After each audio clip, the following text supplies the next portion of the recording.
Guys, emergency no kayo, dahil po napakarami po ngayon ang natatakot, hindi lang pala doon sa Negros at Bacolod ang nasinatian na nakitaan nila ang pagpula sa kalangitan, kung unsa gyud, kung ano po talaga ang sign na yan, no? Sa lahat po ng makapanood, ang sign po ng pagpula ng kalangitan, kung sa umaga mangyayari ang pagpula, masamang pangitain. Pero kung hapon yan guys, na kung saan nakalagay po yung araw na palubog na, normal po yan ha. Kasi po mas maganda na hindi kayo magpanik dahil si kaibigan nandito. Ako talaga ang pumunta para lang po matugunan natin kaibigan. Salamat.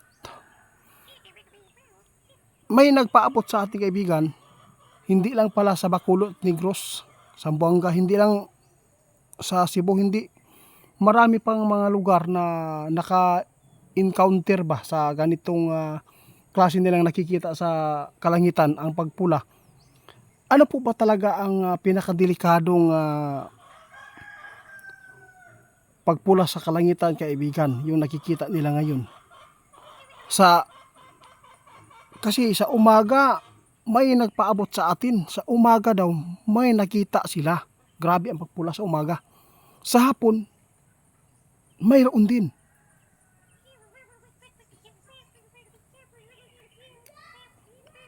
Nako guys, ito po ang sabi ng ating kaibigan, ito po ang dapat ninyong mapakinggan ngayon ha. Sinabi ng ating kaibigan, kung mayroon kayong naranasan dyan na nakikita sa umaga na ito ay sobrang pagpula ang kalangitan, hindi yan normal, no? Masamang pangitain yan at mayroon talagang malaking katalagman o kalamidad na agyod na guys, dagan mga aksidente ha. Muuni kaibigan na ang ato ang subscriber nagpaabot sa ato kaya sa umaga nila nakita.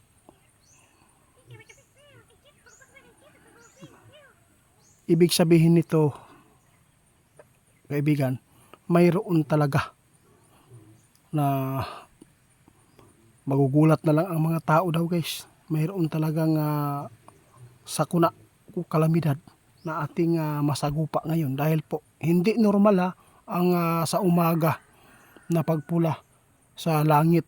Pero kung sa hapon kaibigan,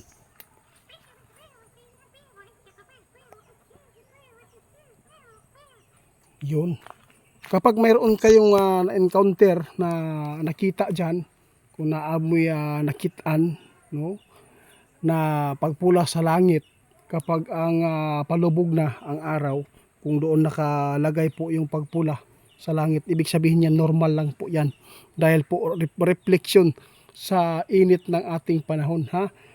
Kaibigan, salamat.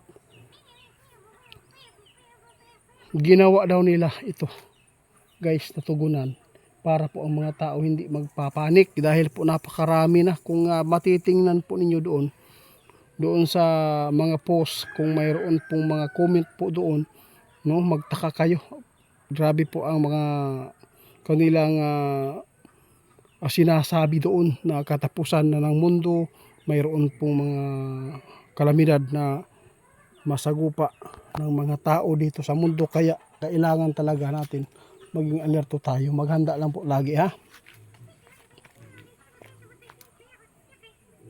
Tulad nito, sabi ng ating kaibigan, yung nagpaabot sa atin, nakita nila sa umaga daw. Ito po ang tanda, no, na ipinapahiwatig sa kalangitan guys, na mayroon talagang paparating na mga sakuna. Kaya mag-ingat na lang tayo dahil po ay napakadelikado po ngayon ang panahon natin, dahil po ay sobrang nakakapagtaka kasi po January, sinalubong na tayo ng mga kakaibang kalamidad.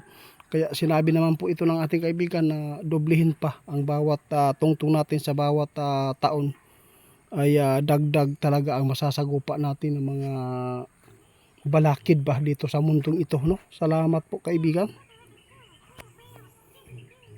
Maayo kaayo ang pasabot ni kaibigan na sa lahat po ng mga natatakot dyan. Kapag mayroon kayong nakikita na pagpula sa kalangitan kapag umaga daw masamang pangitain yan. Mayroon talagang magaganap na hindi maganda. Pero kung sa hapon o doon nakalagay ang pagpula sa langit sa paglubog sa araw, ibig sabihin yan ay normal lang pala yan, ha? Normal. Tandaan po ninyo, kapag tanghali kaibigan, may nakita sila, ha? Ayun. Kapag tanghali nakikita ninyo, kana delikado pa rin yan. Oo. Ito po ang kanilang ipinapaabot sa atin guys. Dahil po na-encounter na daw po nila ito noon pa guys ng ating kaibigan. Yung tulad po na nakikita ng mga tao ngayon, no? Ito po din po ang natatandaan po ng ating kaibigan na ganyan din po noon yung naranasan po nila. Kaya salamat po sa mga nagpaabot sa amin, no? Salamat po sa inyo. Basta tandaan lang po natin, kapag makakita kayo ng umaga ng pagpula sa langit at tanghali, masama po yan.